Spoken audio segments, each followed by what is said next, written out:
ಓಂ ಪೂರ್ಣಮದಃ ಪೂರ್ಣಮಿದಂ ಪೂರ್ಣಾತ್ ಪೂರ್ಣಮುದಚ್ಯತೆ ಪೂರ್ಣಸ್ಯ ಪೂರ್ಣಮಾದಾಯ ಪೂರ್ಣಮೇವಾವಶಿಷ್ಯತೆ. ಓಂ ಶಾಂತಿ ಶಾಂತಿ ಶಾಂತಿ.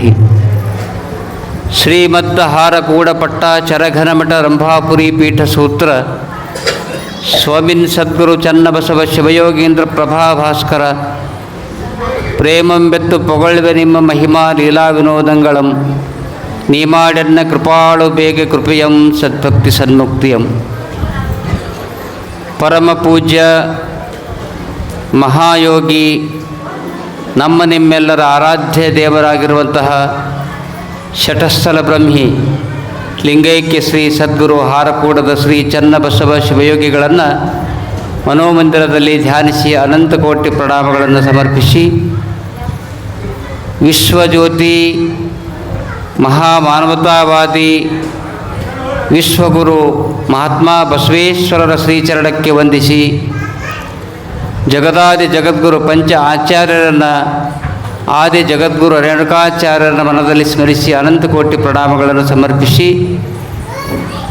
ವಿಶ್ವದ ಎಲ್ಲ ಸಂತರನ್ನು ಸ್ಮರಿಸಿ, ಚಿಂಚೋಳಿಯ ಶ್ರೀ ಮಹಾಂತೇಶ್ವರರನ್ನು ಸ್ಮರಿಸಿ ವಂದಿಸಿ, ಇಂದಿನ ಗುರುಪೂರ್ಣಿಮೆಯ ಪವಿತ್ರ ಪರ್ವಕಾಲದಲ್ಲಿ ಅತ್ಯಂತ ಶ್ರದ್ಧೆ ಭಕ್ತಿ ವಿಶ್ವಾಸವನ್ನಿಟ್ಟು ಆಗಮಿಸಿರುವಂತಹ ಸಮಸ್ತ ಎಲ್ಲ ಭಕ್ತಾದಿಗಳೇ, ವಿಶೇಷವಾಗಿ ಇಲ್ಲಿಯವರೆಗೆ ತಮ್ಮ ಅಸ್ಖಲಿತವಾಣಿಯಿಂದ 10 ನಿಮಿಷದಲ್ಲಿ ತಮ್ಮ ಅದ್ಭುತವಾಗಿರುವಂತಹ ಸುಂದರ ನುಡಿಮುದ್ದುಗಳನ್ನು ಹೇಳಿರುವಂತಹ ನಮ್ಮ ಭಾಗದ ಶ್ರೇಷ್ಠ ಪ್ರವಚನಕಾರರು, ಪುರಾಣಿಕರು ಮತ್ತು ಖ್ಯಾತ ಸಂಗೀತಗಾರರು, ಕೀರ್ತನಕಾರರಾಗಿರ್ತಕ್ಕಂಥ ಆತ್ಮೀಯ ಶ್ರೀ ಮಲ್ಲಯ್ಯ ಸ್ವಾಮೀಜಿ ಐನಾಪುರವರೇ, ಶ್ರೀ ಕಾರ್ತಿಕ್ ಸ್ವಾಮೀಜಿಯವರೇ ಮತ್ತು ಚಿಂಚೋಳಿ ಎಲ್ಲ ಸಮಸ್ತ ಅನುಭಾವಿ ಸದ್ಭಕ್ತಾದಿಗಳೇ, ಮಕ್ಕಳೇ, ನಿಮ್ಮೆಲ್ಲರ ಹೃದಯ ಮಂದಿರದಲ್ಲಿರುವಂತಹ ಪರಮಾತ್ಮನ ಶ್ರೀಚರಣಕ್ಕೆ ಶರಣು ಶರಣಾರ್ಥಿಗಳು. ಇಂದು ತಾವೆಲ್ಲರೂ ಕೂಡ ಮೂರ್ತ ಮಾಡಿರುವಂತಹ ಈ ಸ್ಥಾನ ಯಾವುದು, ಈ ಜಾಗ ಯಾವುದಂದ್ರೆ ಇದು ಸಾಮಾನ್ಯವಾಗಿರುವಂತಹ ಸ್ಥಳ ಅಲ್ಲ. ಸುಮಾರು 75 ವರ್ಷಗಳ ಪೂರ್ವದಲ್ಲಿ ಮಾಮನಿಯವರ ಮನೆ ಇದು. ಸಾಮಾನ್ಯ ಒಬ್ಬ ಭಕ್ತನ ಮನೆ. ಆ ಮನೆ ಹೋಗಿ ಮಂದಿರ ಯಾಕಾಯ್ತಂದ್ರೆ ಸಾಕ್ಷಾತ್ ಶಿವರ ಸ್ವರೂಪಿಯಾಗಿರ್ತಕ್ಕಂಥ ಚನ್ನಬಸವ ಶಿವಯೋಗಿಗಳು ಆತ್ಮವನ್ನು ಪರಮಾತ್ಮನಲ್ಲಿ ಲೀನವಾಗಿರ್ತಕ್ಕಂಥ ಮಹಾನ್ ಸ್ಥಾನ ಈ ಚಿಂಚೋಳಿಯ ಪಟ್ಟಣದ ಈ ಮನೆ. ಇಂದು ಆ ಮನೆ ಮಹಾಮನೆಯಾಗಿ ಮಂದಿರವಾಗಿ ಮಠವಾಗಿ ಪರಿಣಮಿಸಿದೆ. ತಾವೆಲ್ಲ ಸದ್ಭಕ್ತಾದಿಗಳು ಪ್ರೀತಿ ವಿಶ್ವಾಸ ಆತ್ಮೀಯತೆಯಿಂದ ಈ ಕಾರ್ಯಕ್ರಮದಲ್ಲಿ ಬಂದಿದ್ದೀರಿ. ಇಂತಹ ಪವಿತ್ರ ಸಂದರ್ಭದಲ್ಲಿ ತಾವೆಲ್ಲರೂ ಕೂಡ ಬಂದಿದ್ದೀರಿ. ಅನುಭಾವಿಗಳು ಹೇಳ್ತಾ ಇದ್ದಾರೆ, ಬೆಳಗಿನ ಜಾವ 6 ಗಂಟೆ ಆದ ಕೂಡಲೇ ಕತ್ತಲೆ ಎಲ್ಲ ಕವಿದಿರ್ತಕ್ಕಂಥ ಕತ್ತಲೆ ಎಲ್ಲ ಹೋಗಿಬಿಡ್ತು. ಯಾರಿಂದ ಅಂದ್ರೆ ಸೂರ್ಯನಿಂದ ಜಗದ ಕತ್ತಲೆ ಹೋದ್ರೆ ಭವದ ಕತ್ತಲೆ ಕಳಿತಕ್ಕಂಥ ಮಹಾ ಒಂದು ಆಧ್ಯಾತ್ಮದ ದಿವ್ಯ ಸೂರ್ಯ ಯಾರಂದ್ರೆ ಹಾರಕೂಡದ ಚನ್ನಬಸವ ಶಿವಯೋಗಿಗಳು ಎನ್ನುವಂಥ ಮಾತನ್ನು. ಈಗ ನೀವೆಲ್ಲ ಮಳೆ ಬಂದಾಗ ಛತ್ರಿ ಹಿಡಿತೀರಿ. ಛತ್ರಿ ನಿಮ್ಮನ್ನು ಮಳೆಯಿಂದ ರಕ್ಷಣೆ ಮಾಡ್ತದೆ ತಾತ್ಕಾಲಿಕವಾಗಿ. ಆದರೆ ಆ ಛತ್ರಿ ಒಂದು 10 ವರ್ಷ ಆಯ್ತಂದ್ರೆ ಒಳಗೆಲ್ಲ ಕಡ್ಡಿದು ಹೋಗ್ತಾವೆ. ಇದು ಖರಾಬಾಗ್ಯದ, ಮತ್ತೊಂದು ಛತ್ರಿ ತರಬೇಕಂತ ಅಂಗಡಿಗೆ ಹೋಗ್ತಿರಿ.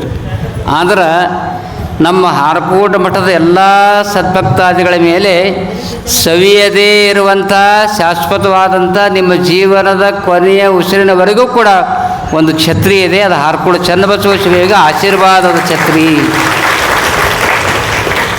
ನೀವೆಲ್ಲ ಅನೇಕರ ಒಂದು ಜೀವನದಲ್ಲಿ ಕೇಳಿದಾಗ, ಒಬ್ಬೊಬ್ಬ ಎಲ್ಲ ಶರಣರಿಗೆ ಕೇಳಿದಾಗ, ನಮ್ಮ ಭಕ್ತಾದಿಗಳು ಕೇಳಿದಾಗ ಹಾರಕೂಡ ಮುಕ್ತಿಯವ್ರ ಮಹಿಮೆಯನ್ನು ಹೇಳ್ತೀರಿ.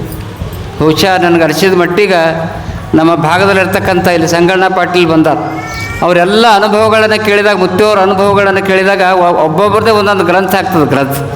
ಅಷ್ಟೊಂದು ಅವ್ರ ಮಹಿಮೆ ಅದ.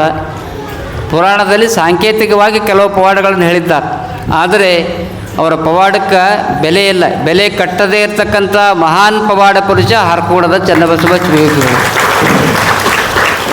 ಅಂತಹ ಮಹಾತ್ಮರ ದಿವ್ಯ ಸ್ಥಾನದಲ್ಲಿ ತಾವೆಲ್ಲರೂ ಕೂಡ ಬಂದು ಕೂತಿದ್ದೀರಿ. ನೀವೆಲ್ಲ ಬೆಳಗಿನ ಜಾವ ದೇವರ ಮನೆಯಾಗ ಪೂಜಾ ಮಾಡಿದಾಕ್ಷಣ ಅಲ್ಲಿ ಜ್ಯೋತಿಯನ್ನು ಹಚ್ತಾರೆ. ಜ್ಯೋತಿ ದೀಪ ಹಚ್ತಾರಿಲ್ಲ, ದೀಪ ಭಾಳ ಸುಂದರವಾಗಿ ಬೆಳಗ್ತಿರ್ತದೆ, ಬೆಳಕನ್ನು ಕೊಡ್ತು. ದೀಪ ಬೆಳಕನ್ನು ಕೊಡುವಂಥ ಸಂದರ್ಭದಲ್ಲಿ ಆದರೆ ಅಲ್ಲಿ ವಿಚಾರ ಮಾಡಿದಾಗ ಸುಂದರವಾಗಿ ಬೆಳಕನ್ನು ಕೊಡುವಂಥ ಶಕ್ತಿ ದೀಪದಲ್ಲಿದೆ ನಿಜ. ಆದರೆ ದೀಪದ ಹಿಂದೆ ಏನಿದೆ? ಸುಂದರವಾದಂಥ ಒಂದು ಪ್ರಣತೆ ಇದೆ. ಅಷ್ಟೇ ಅಲ್ಲ, ಇಲ್ಲಿ ಎಣ್ಣೆ ತೈಲಿದೆ ಮತ್ತು ಸುಂದರವಾದಂಥ ಹತ್ತಿಯ ಬತ್ತಿ ಇದೆ. ಹತ್ತಿಯ ಬತ್ತಿ ಮತ್ತು ತೈಲ ಇರುವವರೆಗೆ ಮಾತ್ರ ದೀಪ ಬೆಳಗ್ತದೆ. ಆದರೆ ಆ ಬತ್ತಿಗೆ ಕುಡಿ ಬಂದಾಗ ದೀಪ ಸ್ವಲ್ಪ ಸಣ್ಣ ಆಗ್ತದೆ. ಎಣ್ಣೆ ಆರಿದಾಗ, ಎಣ್ಣೆ ಮುಗಿದಾಗ ದೀಪ ನಂದಿ ಹೋಗ್ತದೆ. ಯಾಕೆ ಈ ಮಾತನ್ನು ಹೇಳ್ತಾ ಇದ್ದೀನಿ ಅಂದ್ರೆ, ನಿಜವಾಗಿ ವಿಚಾರ ಮಾಡಿ ನೋಡಿದಾಗ ಮಾನವನ ದೇಹ ಎನ್ನುವಂಥದ್ದು ಕೂಡ ಒಂದು ಪ್ರಣತೆ ಇದ್ದಂಗೆ. ಮಾನವನ ದೇಹ ಎನ್ನುವಂಥ ಈ ಪ್ರಣತೆಯಲ್ಲಿ, ಹಣತೆಯಲ್ಲಿ ಇದ್ರಾಗೂ ತೈಲ ಹಾಕ್ಬೇಕ್ರಿ. ಹಾಕ್ತೇವಲ್ರಿ, ದಿನ 5 ರೊಟ್ಟಿ ಹೊಡಿತೇವೆ ನಾವು ಅಂತಾರೆ ಒಕ್ಕಲಿಗರು ಕೆಲವರು. 5 ರೊಟ್ಟಿ ಹಾಕ್ತೇವೆ, ಒಂದು ಬಟ್ಲು ಹಿಂಡಿ, ಒಂದು ಅರ್ಧ ಗ್ಲಾಸ್ ಮೊಸರು ಹೊಡಿತೇವಲ್ಲ, ಹಾಕಲ್ಲೇನು ಮಸ್ತ್ ಮಜಬೂತ್ ಇದ್ದು ಪೈಲವಾನ್ ಇದ್ದ ಕೆಲವರು ಇರ್ಬೋದು. ಆದ್ರೆ ಈ ದೇಹದಲ್ಲಿಯೂ ಕೂಡ ಒಂದು ತೈಲ ಹಾಕಬೇಕು. ಯಾವ ತೈಲ ಅಂದ್ರೆ, ಯಾವ ಎಣ್ಣೆ ಅಂದ್ರೆ ಭಕ್ತಿ ಎನ್ನುವಂಥ ತೈಲವನ್ನು ಹಾಕಿ, ಸುವಿಚಾರ ಬತ್ತಿ ಎನ್ನುವಂಥ ಎಣ್ಣೆಯನ್ನು ಹಾಕಿ ಸುವಿಚಾರ ಎನ್ನುವಂಥ ಒಂದು ಬತ್ತಿಯನ್ನಿಟ್ಟಾಗ ನಿಮ್ಮಲ್ಲಿಯೂ ಕೂಡ ಜ್ಯೋತಿ ಬೆಳಗ್ತದೆ. ಯಾವ ಜ್ಯೋತಿ ಅಂದ್ರೆ ಚನ್ನಬಸವ ಶಿವಯೋಗಿಯ ಜ್ಞಾನದ ಜ್ಯೋತಿ ಬೆಳಗ್ತದೆ. ಜ್ಞಾನದ ಜ್ಯೋತಿ ಬೆಳಗ್ತದೆ. ಆ ದಿಶೆಯಲ್ಲಿ ತಾವೆಲ್ಲರೂ ಕೂಡ ಇಂದಿನ ಪವಿತ್ರ ಪ್ರಸಂಗದಲ್ಲಿ, ಈ ಹುಣ್ಣಿಮೆಯ ಪವಿತ್ರ ಪರ್ವಕಾಲಕ್ಕೆ ತಾವೆಲ್ಲರೂ ಕೂಡ ಬಂದಿದ್ದೀರಿ. ಇದರಿಂದ ಇಲ್ಲಿ ಗುರುಪೂರ್ಣಿಮೆಗೆ ಬಂದಾಗ ಏನು ತಿಳ್ಕೊಂಡು ಹೋಗಬೇಕು? ಏನು ತಿಳ್ಕೊಂಡು ಹೋಗ್ಬೇಕಂದ್ರೆ, ನೀವೆಲ್ಲ ಕೇಳ್ತಾ ಇದ್ದೀರಿ, ಪೇಪರ್ದಾಗೆಲ್ಲ ಭಾಳ ವ್ಯಥೆ ಆಗ್ತದೆ, ನೋಡ್ತಾ ಇದ್ದೀರಿ. 22 ವರ್ಷ, 21 ವರ್ಷ, 18 ವರ್ಷ, 25 ವರ್ಷದವರೆಗೆ ಹಾರ್ಟ್ ಅಟ್ಯಾಕ್ ಆಗ್ಲತ್ತದ. ಹಾರ್ಟ್ ಅಟ್ಯಾಕ್ ಯಾಕೆ ಹಾರ್ಟ್ ಅಟ್ಯಾಕ್ ಆಗ್ತಾಯಿದೆ? ಧರ್ಮದ ಬಗ್ಗೆ ನಮ್ಮ ಶಾಸ್ತ್ರಿ ಭಾಳ ಹೇಳ್ಯಾರಿ. ಆದ್ರೆ ನಿಜವಾದ ಇಂದಿನ ಪರಿಸ್ಥಿತಿಯ ಬಗ್ಗೆ ಹೇಳ್ತಾ ಇದ್ದೀನಿ. ಹಾರ್ಟ್ ಅಟ್ಯಾಕ್ ಆಗ್ತದೆ. ಯಾಕಂದ್ರೆ ಯಾವಾಗ ಹಾರ್ಟ್ ಅಟ್ಯಾಕ್ ಬರ್ತದೆ ಹೆಚ್ಚಾಗಿ ಅಂದ್ರೆ, ವೈಜ್ಞಾನಿಕವಾಗಿ ಸಂಶೋಧಕರು ಕಂಡು ಹಿಡ್ದಾರ, ನಮ್ಮಲ್ಲಿ ನಮ್ಮ ಮನಸ್ಸಿನಲ್ಲಿ ಮತ್ಸರ ಭಾವನೆ ಬಂದಾಗ ಭಾಳ ಹಾರ್ಟ್ ಅಟ್ಯಾಕ್ ಆಗ್ತದೆ ಅಂತ ಹೇಳ್ತಾರೆ. ಭಾಳ ಹಾರ್ಟ್ ಅಟ್ಯಾಕ್ ಆಗ್ತದೆ. ಯಾರ ಮನಸ್ಸು ಹಿಂದಿನ ಎಲ್ಲ ಹಳ್ಳಿಯಾಗ ನೋಡ್ರಿ, 101 ವರ್ಷ, 110 ವರ್ಷ, 111 ವರ್ಷ. ಮೊನ್ನೆ ಒಬ್ಬರು ಹಿಬಾರಿ ಅಂತ ಭಾಲ್ಕಿದಾಗ ಸ್ವಾತಂತ್ರ್ಯ ಹೋರಾಟಗಾರ ಲಿಂಗೈಕ್ಯರಾದ 99 ವರ್ಷ ಅವ್ರಿಗೆ. ನಮ್ಮ ಹರ್ಕೂಡದ ಕರ್ಬಸಯ್ಯ ಸ್ವಾಮಿಯವರು 96 ವರ್ಷ ಇದ್ದರು.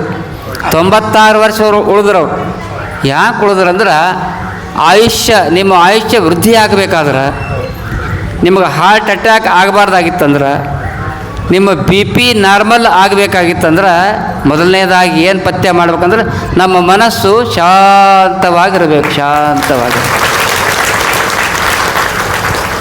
ನಿಮ್ಮ ಸೌತಿ, ನಿಮ್ಮ ನೆಗಡಿ ಒಂದು 2 ಬೈದ್ರೆ ನಾ 10 ಬೈತೀನಿ ಅಂತ ನಿಂತಾರೆ. ಹೆಂಗೆ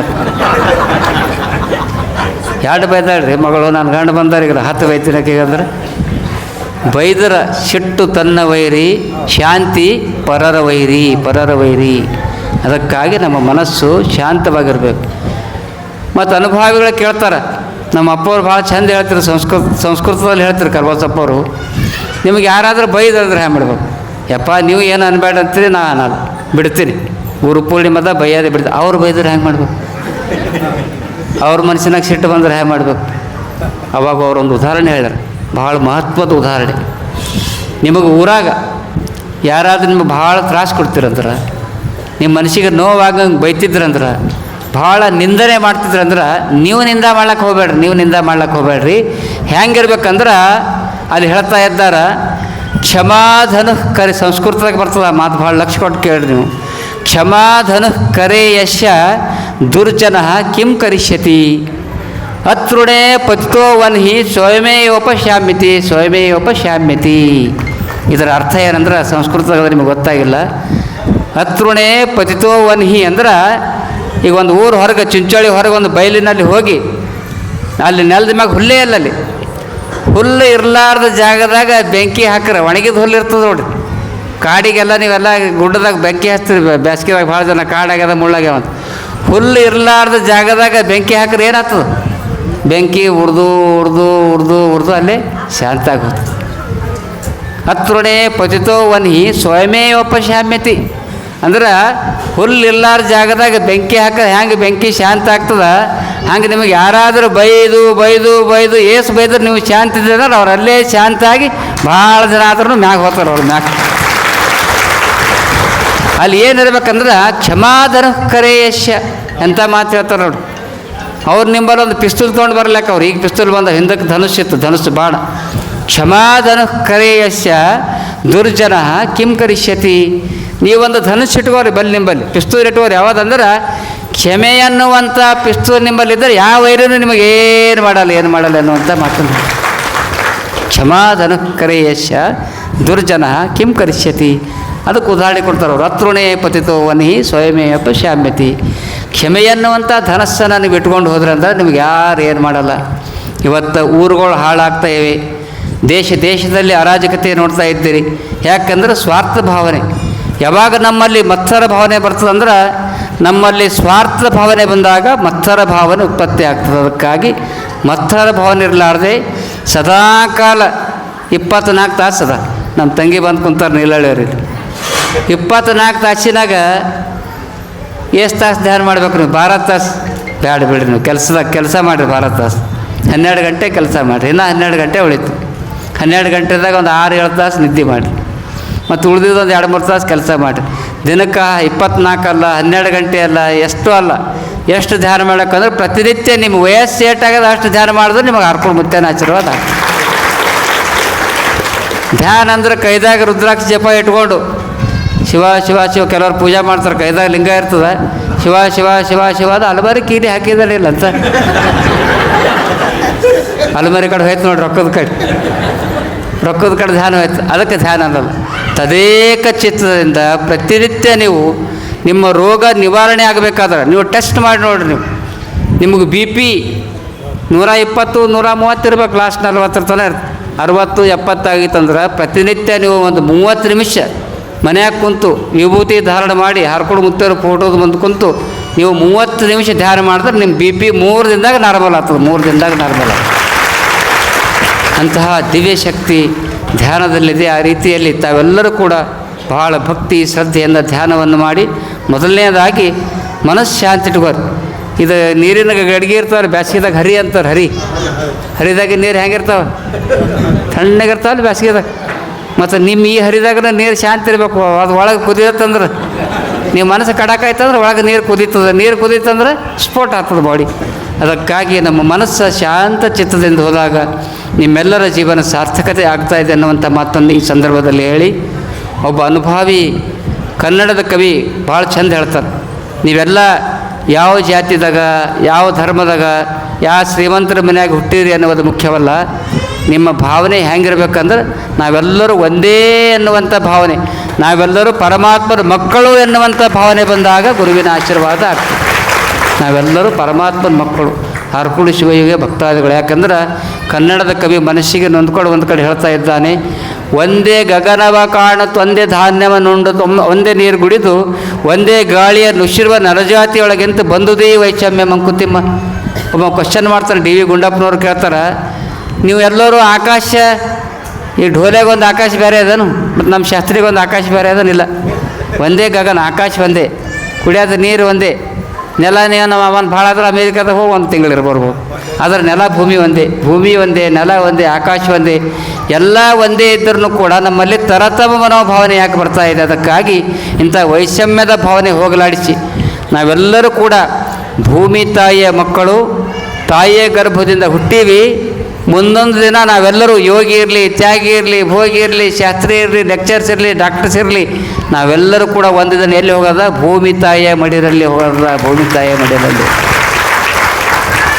ಅದಕ್ಕಾಗಿ ಕನ್ನಡದ ಕವಿ ಭಾಳ ಚಂದ ಹೇಳ್ತಾ ಇದ್ದಾರೆ, ಹಣ ಗಳಿಕೆಯಲ್ಲಿ ನೀನು ಮೈಮರೆಯಬೇಡ, ಹಣ ಗಳಿಕೆಯಲ್ಲಿ ನೀನು ಮೈಮರೆಯಬೇಡ, ಗಳಿಸಿದ್ದು ನಿನ್ನೊಡನೆ ಬರುವುದೇ ಮೂಢ, ಕಾಲನ ಕರೆ ಬರಲು ಎಲ್ಲವನ್ನು ಬಿಟ್ಟು ಹೋಗಬೇಕಾಗುವುದು ತಿಳಿಯದರ ಗುಟ್ಟು, ಹೋಗಬೇಕಾಗುವುದು ತಿಳಿಯದರ ಗುಟ್ಟು.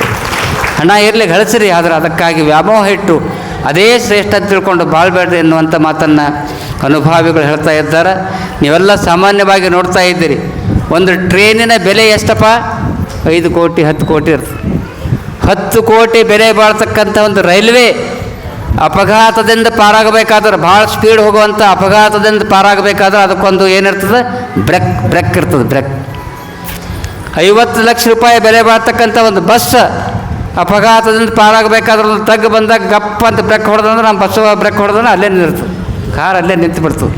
ಅದೇ ರೀತಿಯಲ್ಲಿ ಮಾನವನಿಗೂ ಕೂಡ ನಿಮ್ಮಲ್ಲಿ 1 ಕಿಲೋ ಬಂಗಾರ ಇರ್ಬೋದು, 5 ಕೋಟಿ ರೂಪಾಯಿ ಇರ್ಬೋದು, 108 ಎಕರೆ ಹೊಲ ಇರ್ಬೋದು, ಹೊಲ ಮನೆ ಸಂಸಾರ ಏನಿದ್ರೂ ಕೂಡ ನಿಮ್ಮ ಜೀವನದಲ್ಲಿಯೂ ಕೂಡ ಒಂದು ಬ್ರೇಕ್ ಇರಬೇಕು. ಯಾವುದು ಬ್ರೇಕ್ ಇರಬೇಕು? ಚನ್ನಬಸವ ಶಿವಯೋಗಿಯ ಆಧ್ಯಾತ್ಮದ ಬ್ರೇಕ್ ನೀವು ಹಾಕೊಂಡ್ರೆ ಪೂರ 101 ವರ್ಷ ಹೋಗಿ ಮುಟ್ತೀರಿ. ಸಾಯಿ ಕಾ ಘರ ದೂರ ಹೇ ಜೈಸಾ ಲಂಬಾ ಖಜೂರ್ ಚಡೆ ತೋ ಚಾಖೆ ಪ್ರೇಮ ರಸ್ ಗಿರ್ ಗಯಾ ತೋ ಚಿಕನಾ ಚೋರ್. ಹಿಂದಿಯಲ್ಲಿ ಕಬೀರ್ದಾಸ್ ಭಾಳ ಚಂದ ಹೇಳ್ತಾ ಇದ್ದಾರೆ, ದೇವರ ಮನೆ ಭಾಳ ದೂರದಂತ. ಸಾಯಿ ಕಾ ಘರ ದೂರ ಹೇ, ದೇವ್ರ ಮನೆ ಭಾಳ ದೂರದ. ಹೆಂಗಂದ್ರೆ ಉದಾಹರಣೆ ಕೊಡ್ತಾರೆ, ಖಜೂರಿ ಗಿಡದ. ಖಜೂರಿ ಅಂದ್ರೆ ಖಾರಿಕದ ಗಿಡ ಭಾಳ ಎತ್ತರ ಇರ್ತದೆ. ಆ ಸಿಹಿಯಾಗಿರ್ತಕ್ಕಂಥ ಖಾರಿಕ್ ನಾವು ಪಡಿಬೇಕಾದ್ರೆ ಭಾಳ ಕಷ್ಟಪಟ್ಟು ಸಾವಕಾಶವಾಗಿ ನಿಧಾನವಾಗಿ ಏಕಚಿತ್ತದಿಂದ ಖಾರಿಕದ ಗಿಡ ಏರಿ ಖಾರಿಕ್ ಕಡಿದ್ರೆ ನಮಗೆ ಹಣ್ಣು ಸಿಗ್ತಾವೆ. ಒಂದು ವೇಳೆ ಖಾರಿಕದ ಗಿಡ ಹತ್ತಿ ಗಡಬಡ ಮಾಡಿದ್ರೆ ಕೈ ಬಿಟ್ರೆ ಕೆಳಗೆ ಬಿದ್ದು ಏನಾಗ್ತದೆ, ಚಿಕನ ಚೂರು ಚೂರಾಗಿ ಹೋಗ್ಬೇಕಾಗ್ತದೆ. ಅದಕ್ಕಾಗಿ ದೇವರ ಮನೆ ಭಾಳ ದೂರದ. ಹೆಂಗದಂದ್ರೆ ದೂರದ ಅಂದ್ರೆ ಭಾಳ ಕಷ್ಟದ. ಆ ಮನೆಗೆ ಹೋಗಿ ನೀವು ಮುಟ್ಟಬೇಕಾತಾದ್ರೆ, ಯಾಕೆಂದರೆ ಭಕ್ತಿ ಎನ್ನುವುದು ಮಾಡಬಾರದು, ಅದು ಕರಗಸದಂತೆ ಹೋಗುತ್ತಾ ಕೊಯ್ಯುವುದು ಬರುತ್ತಾ ಕೊಯ್ಯುವುದು. ಘಟಸರ್ಪಿನಲ್ಲಿ ಕೈ ದುಡುಕಿದರೆ ಕಡಿಯುವುದು ಮಾಡಬಹುದೇ ಕೂಡಲ ಸಂಗಮ ದೇವ ಎನ್ನುವ ತತ್ವದಂತೆ ಭಕ್ತಿ ಎನ್ನುವುದು ಭಾಳ ಕಷ್ಟದ. ಅದು ನಿಜವಾದ ಶ್ರದ್ಧೆ ಭಕ್ತಿಯಿಂದ ಹೋದಾಗ, ಕೊನೆಯದಾಗಿ ವಿಶ್ವಾಸವನ್ನಿಟ್ಟಾಗ ನೀವು ದೇವರ ಮನೆಗೆ ಹೋಗಿ ಚನ್ನಬಸವ ಶಿವಯೋಗಿ ಸನ್ನಿಧಿಗೆ ಹೋಗಿ ಮುಟ್ತೀರಿ ಎನ್ನುವಂಥ ಮಾತನ್ನು ಅನುಭವಿಗಳು ಹೇಳ್ತಾ ಇರ್ತಾರೆ. ಒಂದು ಉದಾಹರಣೆಯನ್ನು ಹೇಳಿ ನನ್ನ ಮಾತನ್ನು ಮುಗಿಸ್ತಾ ಇದ್ದೀನಿ. ನೀವೆಲ್ಲ ಹರ್ಕುಡು ಮುತ್ತಿಯವ್ರದ್ದು ಗದ್ಗಿ ದರ್ಶನಕ್ಕೆ ಅವರ ಒಂದು ಪ್ರತಿನಿಧಿಯಾಗಿ, ಅವರ ಸೇವಕನಾಗಿ ನಾವು ಕುಂತೀವಿ. ನಮ್ಮ ದರ್ಶನಕ್ಕೆ ನೀವೆಲ್ಲ ಬಂದಿರಿ. ನಾವು ಸಾಂಕೇತಿಕ ನೀವೆಲ್ಲ ಹೆಂಗವಪ್ಪ ಅಂತಂದ್ರೆ ನಿಮ್ಮ ಖುಷಿಗಾಗಿ ಹಾಕಿ, ನನ್ನ ಖುಷಿಗೆ ಹಾಕೊಂಡಿಲ್ಲ. ಸಣ್ಣ ಖುಷಿ ಇರ್ತದ್ರೆ ಖುಷಿಗೆ ಏನು ಮಾಡ್ತಾರೆ, ಅವ್ರಿಗೇನು ಮಾತು ಬರ್ತದೆ. ಖುಷಿಗೆ ಬಂಗಾರ ಹಾಕಿರು ಭೀ ಹಾಕೋತದ, ಒಂದು ಕರಿ ಟಿಕ್ಳಿ ಇಟ್ಕೊಂಡ್ರು ಭೀ ಇಟ್ಕೋತದ ಕೂಸು. ಅದಕ್ಕೇನು ಕೋನ ಹಂಗೆ ನಿಮ್ಮ ಖುಷಿಗಾಗಿ ಹಾಕಿರಿ. ನಾವೇನು ಹಾಕೊಂಡು ನಮಗೇನು ಕಾಯಿಸಿಲ್ಲ. ಅದು ನಮಗೊಂದು ಬಿಳಿ ಲುಂಗಿ ಒಂದು ಕಾವಿ ಹಂಗೆ ಎರಡು ಅದ್ರ ಸಾಕು. ನಾವು ನಿಮ್ಮ ಖುಷಿಗಾಗಿ ನೀವೆಲ್ಲ ಹಾಕಿರಿ. ಯಾಕೆ ಈ ಮಾತನ್ನು ಹೇಳ್ತಾ ಇದ್ದೀರಿ ಅಂದ್ರೆ, ಒಬ್ಬ ರಾಜ, ಶ್ರೇಷ್ಠ ರಾಜ ಮಂತ್ರಿ ಕೇಳ್ತಾನೆ ರೀ. ಮಂತ್ರಿ, ನೀ ಪಂಡಿತ ಮಂತ್ರಿ ಭಾಳ ಪಂಡಿತ ಇದ್ದೀನಿ, ಜ್ಞಾನಿ ಇದ್ದೆ ಅಂತ ಹೇಳ್ತಾರೆ. ಒಂದು ನನಗೆ ಅನುಮಾನ ಬಂದದ ಅಂತ. ನಾವು ಯಾರು ರಾಜ ಮಂತ್ರಿ ಕೇಳ್ತಾನೆ, ನನಗೊಂದು ಅನುಮಾನ ಬಂದದ್ದು. ಏನಂದ್ರೆ ಭಗವದ್ಗೀತೆಯಲ್ಲಿ ಶ್ರೀಕೃಷ್ಣ ಒಂದು ಮಾತು ಹೇಳ್ಯಾನ. ಏನು ಹೇಳ್ಯಾನ? ಯದಾ ಯದಾ ಹಿ ಧರ್ಮಶ್ಚ ಗ್ಲಾನಿರ್ಭವತಿ ಭಾರತ ಅಭ್ಯುತ್ಥಾನಂ ಅಧರ್ಮಶ್ಚ ತದಾತ್ಮಾನಂ ಪ್ರಜಾಮ್ಯಹಂ ಅಂತ ಹೇಳ್ಯಾನ. ಇದರ ಅರ್ಥ ಏನಂದ್ರೆ, ಯಾವಾಗ ದೇಶದಲ್ಲಿ ಧರ್ಮದ ಗ್ಲಾನಿ ಆಗ್ತದೆ, ಧರ್ಮ ನಶಿಸಿ ಹೋಗ್ತದೆ, ಆ ಸಂದರ್ಭದಲ್ಲಿ ನಾನು ಹುಟ್ಟು ಬರ್ತೀನಿ ಅಂತ ಕೃಷ್ಣ ಪರಮಾತ್ಮ ಹೇಳ್ಯಾನ. ಅವಾಗ ರಾಜ ಕೇಳ್ತಾನೆ ಮಂತ್ರಿ, ಏನೋ ಮಂತ್ರಿ, ಈ ಜಗತ್ತಿನಾಗ ಏನಾರಾದ್ರೆ ದೇವರೇ ಯಾಕೆ ಹುಟ್ಟು ಬರಬೇಕು? ಅವನ ಕೈಯಾಗ ಯಾರ ಈ ಕಾರ್ತಿಕ ಸ್ವಾಮಿ ಅಂತ ಇರ್ತಾರೆ, ಕೊಟ್ಟು ಕಳಿಸ್ಬಾರ್ದು. ಕ್ವಶನ್ ಮಾಡ್ತಾನ. ಕೈದಾಗ ಸೇವಕರು ಇರ್ತಾರೆ, ಇದು ನಮ್ಮ ಶಾಸ್ತ್ರಿ ಅಂತವ್ರು ಇರ್ತಾರೆ, ಬಲ್ಲಿದ್ದವರೆಲ್ಲ ಸೇವಕರು ಇರ್ತಾರೆ, ದೂತರು ಇರ್ತಾರೆ, ಮಂತ್ರಿ. ಅವ್ರಿಗೆ ಯಾರಿಗಾರ ದೇಶದಾಗ ಗ್ಲಾನಿ ಅಂದ್ರೆ ಧರ್ಮ ಅಧೋಗತಿ ಕಳಿಸ್ಬೇಕು, ಅವನೇ ಯಾಕೆ ಹುಟ್ಟು ಬರ್ತಾನಂತಾನ ದೇವ್ರ? ಅವಾಗ ವಿಚಾರ ಮಾಡ್ತಾನೆ ಮಂತ್ರಿ, ಯಪ್ಪ ನನಗೆ 5 ದಿವಸ ಟೈಮ್ ಕೊಡ್ರಿ. ನಾನು ರಾಜರೇ 5 ದಿವಸ ಟೈಮ್ ಕೊಡ್ರಿ, ನಾನು ನಿಮಗೆ ಹೇಳ್ತೀನಿ. 5 ದಿನ ಟೈಮ್ ತೊಗೋತಾನೆ. 4 ದಿನ ಮುಗೀತು. ಹಾಂ ಮಂತ್ರಿ ಹೇಳ್ತಾ ಇಲ್ಲ, ಹೇಳ್ತಾ ಅಂದಿದ್ದು, ಯಾಕೆ ದೇವ್ರು ಹುಟ್ಟು ಬರ್ತಾನೆ ಹೇಳು? ನಾ ಹೇಳ್ತೀನಿರಪ್ಪ, ನಾಳೆಗೆ ಹೇಳ್ತೀನಿ ಅಂತ ತಿಳ್ಕೊಂಡು ಗಂಡ ಹೆಂಡತಿ ಮಕ್ಕಳು, ರಾಜ ರಾಣಿ, ಪ್ರಧಾನಮಂತ್ರಿ, ಸೇವಕರು, ಮಕ್ಕಳು ಎಲ್ಲರೂ ಕೂಡ್ಕೊಂಡು ದೋಣಿ ಅಂದ್ರೆ ನೋಡಿರ್ಲಿ, ಹಡಗಿನಾಗ ಸಣ್ಣ ದೋಣಿ ಇರ್ತಾರೆ, ದೋಣಿದಾಗ ಕುಂತು ನೀರಿನಲ್ಲಿ ಹೋಗ್ತಿರ್ತಾರೆ. ನೀರಿನಾಗ ವಿಹಾರಕ್ಕಾಗಿ ಹೋಗ್ತಾ ಇರ್ತಾರೆ. ಸಮುದ್ರದಲ್ಲಿ ಹೋಗುವಾಗ, ದಂಡೆಯ ಮೇಲೆ ಹೋಗುವಾಗ ಅಚಾನಕ್ ಏನಾಗ್ತದಂದ್ರೆ ಎಲ್ಲ ಕಥೆ ಹೇಳ್ತಿರ್ತಾರೆ, ಮಾತಾಡ್ತಿರ್ತಾರೆ, ನಗ್ತಿರ್ತಾರೆ, ಆಕಾಶದಾಗ ನೋಡ್ತಿರ್ತಾರೆ. ದಪ್ಪ ಅಂತ ಆವಾಜ್ ಬರ್ತದೆ ದೋಣಿ ಮಗ್ಗಲು. ಒಮ್ಮೆ ಆವಾಜ್ ಬರ್ತದೆ. ಆವಾಜ್ ಬಂದ್ಕೊಳ್ಳಿ ಮಂತ್ರಿ ಅಂತಾನೆ, ರಾಜರೇ ನಿಮ್ಮ ಯುವರಾಜ, ನಿಮ್ಮ ಮಗ ನದಿದಾಗ ಬಿದ್ದ, ನಿಮ್ಮ ಮಗ ಇದರ ಸಮುದ್ರದಾಗ ಬಿದ್ದ್ರಿ, ಮಗ ಸಮುದ್ರದಾಗ ಬಿದ್ದು. ಹಾಂ, ನನ್ನ ಮಗ ಬಿದ್ದ ಅಂತ ಗಪ್ಪ ಅಂತ ರಾಜ ಹಾರಿ ಆ ಕೂಸಿಗೆ ಎತ್ಕೊಳಕ್ಕೆ ಹೋಗ್ತಾನೆ. ಕೂಸಿಗೆ ಎತ್ತದ ಕೂಡಲೇ ಮಂತ್ರಿ ಏನು ಮಾಡ್ಯಾನಂದ್ರೆ, ಖರೆ ರಾಜನ ಕೂಸಿದ್ದಿಲ್ಲ, ಅದು ಒಂದು ಗೊಂಬೆ ಮಾಡಿಬಿಟ್ಟಿದ್ದೆವು, ಕಲ್ಲಿನ ಗೊಂಬೆ ಮಾಡಿ. ಆಗ ಮಂತ್ರಿ ಕೇಳ್ತಾನೆ, ರಾಜರೇ, ಪರಮಾತ್ಮ ದೇವರಿಗೆ ಭಕ್ತರಿಗೆ ಕಷ್ಟ ಆದಾಗ ಪರಮಾತ್ಮ ಯಾಕೆ ಹುಟ್ಟಿ ಬರ್ತಾನಂದ್ರೆ ಪರಮಾತ್ಮನ ಮಕ್ಕಳು ಭಕ್ತರು. ನೋಡ್ರಿ, ನಾವು ಈಸು ಮಂದಿ ಇದ್ದೆವು, ಅದನ್ನು ಕೂಡ ನಿಮ್ಮ ಮಗ ಬಿದ್ದಾಗ ನಮಗೆ ಹೇಳ್ಬೋದಾಗಿತ್ತು, ನೀವೇ ಯಾಕೆ ಹೋಗಿ ಹಿಡಿದ್ರಿ, ಗೊಂಬಿಗೆ ನೀವೇ ಯಾಕೆ ಎತ್ತದ್ರಿ, ಮಂತ್ರಿ ಹೋಗೋ ಅನ್ಬೋದ, ಸೇವಕ ಹೋಗೋ ಅನ್ಬೋದಾಗಿತ್ತು, ನೀವೇ ಯಾಕೆ ಹೋದ್ರಿ. ಹಂಗೆ ನೋಡ್ರಿ, ನಿಮ್ಮ ಮಗ ಹೋದಾಗ ನಿಮಗೆ ಬೇನೆ ಆಗ್ತದೆ.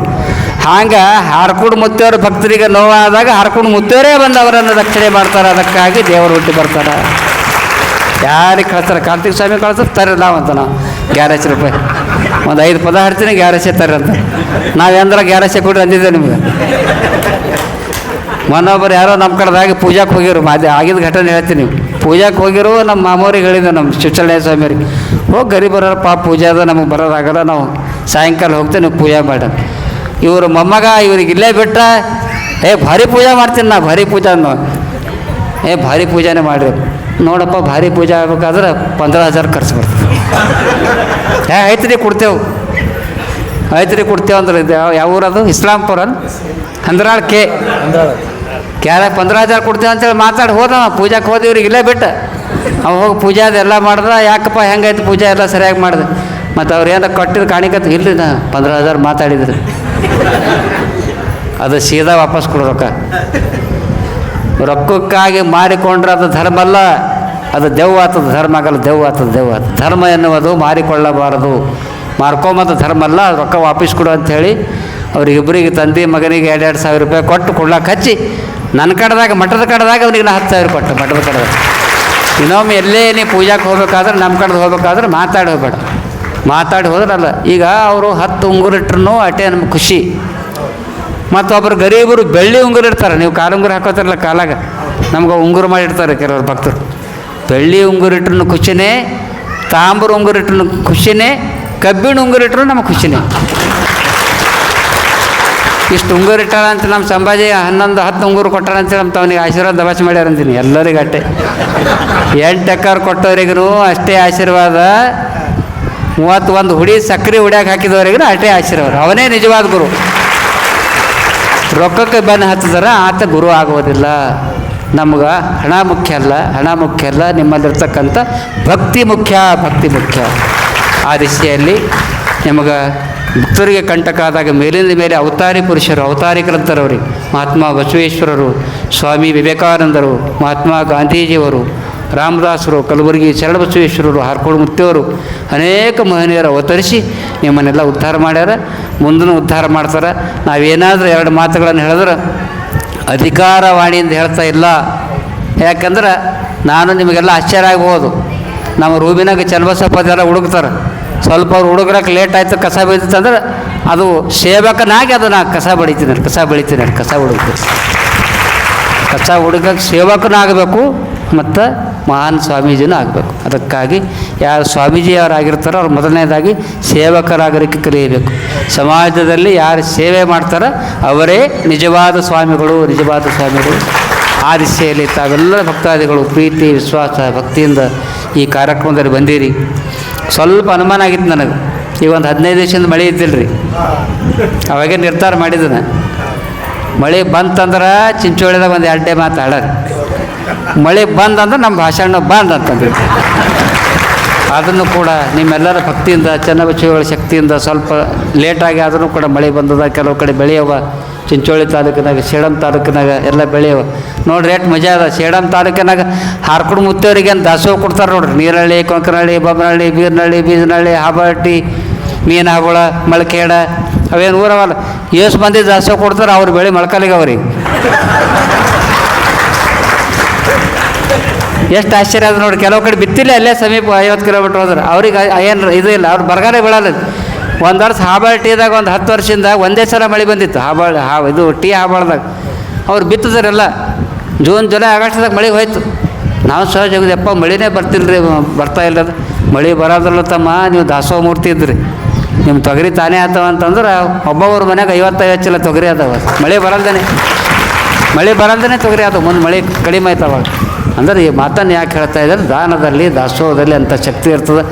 ಮತ್ತು ನಾವೇನು ಕೊಡಲ್ಲ ರೀ ಅಪ್ಪ, ಬೆಳಗಿದವ್ರು ಮೊನ್ನೆ ಇಟ್ಟಿದ್ದಲ್ಲ 10 ಉಂಗುರ ಅಂತ ನೀವು ಕೇಳ್ಬೋದು. 10 ಉಂಗುರ ಇಟ್ಕೊಂಡು ಅವ್ರದ್ದೇ ವರ್ಣನೆ ಮಾಡ್ತೀರಿ.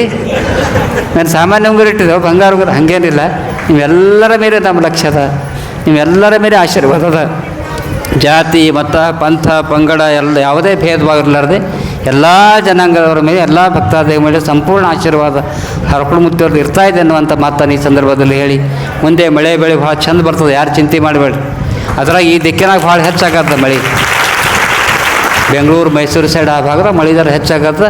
ಅಲ್ಲಿ ಹೆಚ್ಚಾಗಲ್ಲಕ್ಕೆ ನಿಮಗೇನು ಹೆಚ್ಚಾಗಲ್ಲ, ಕರೆಕ್ಟ್ ಬರ್ತದೆ ನಿಮ್ಗೆ ಏಟ್ ಬೇಕು ಅಟ್ಟೆ ಮಳೆ ಬರ್ತದೆ. ಮಳೆ ಬರಲಿ, ಸೋಯಾಬೀನ್ ಆಗಲಿ ತೊಗರಿ ಆಗಲಿ ಸರಿಯಾಗಿ, ಯಾಕಂದ್ರೆ ನೀವು ಶಾಂತಿ ಇದ್ದರೆ ಜಗತ್ತೇ ಶಾಂತಿ ಇರ್ತದೆ. ಆ ರೀತಿ ಅಂಥ ಆಶೀರ್ವಾದ ಹರಕುಳ ಮುತ್ತಿಯವರು ಕೊಡಲಿ ಅಂತ ಪ್ರಾರ್ಥಿಸಿ 2 ಮಾತುಗಳನ್ನು ಮುಗಿಸ್ತಾ ಇದ್ದೀನಿ. ಈ ವಾಹಿನಿಯನ್ನು ನಿರಂತರವಾಗಿ ವೀಕ್ಷಿಸಲು ಯೂಟ್ಯೂಬ್ನಲ್ಲಿ ಶ್ರೀ ಹಾರಕೂಡ SRIHARKOOD ಎಂದು ಟೈಪ್ ಮಾಡಿ. ನಮ್ಮ ಈ ಚಾನೆಲ್ಗೆ ಸಬ್ಸ್ಕ್ರೈಬ್ ಮಾಡಿ, ಬೆಲ್ ಅನ್ನು ಒತ್ತಿರಿ.